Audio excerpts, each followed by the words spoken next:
Emmanuel Macron est né le 21 décembre 1977 à Amiens, d'un père professeur en neurologie au CHU d'Amiens et d'une mère pédiatre et médecin conseil à la sécurité sociale. Il grandit dans une maison de briques rouges. Sa grand-mère, qui venait d'un milieu modeste, n'habitait pas loin et est un personnage central pour Emmanuel Macron. C'est elle qui lui a appris à travailler et fait découvrir les livres, l'histoire ou la géographie. Emmanuel Macron a reçu une éducation bourgeoise chez les jésuites à Amiens. Il fréquente aussi les bancs de la Providence, une institution catholique.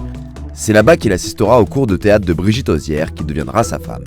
C'est un élève brillant et doué au piano qu'il étudie pendant 10 ans, au point plus tard d'être surnommé le Mozart de l'Élysée. En première, il part au lycée Henri IV à Paris, d'où il revient avec un bac S mention très bien. Après l'Hippocagne et la Cagne, il échoue à entrer à Normal Sup.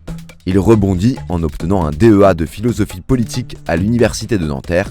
Il y fait la connaissance du philosophe Paul Ricoeur et les deux hommes deviennent intimes. En 2001, il intègre Sciences Po Paris, puis il entre à l'ENA en 2002 pour 2 ans.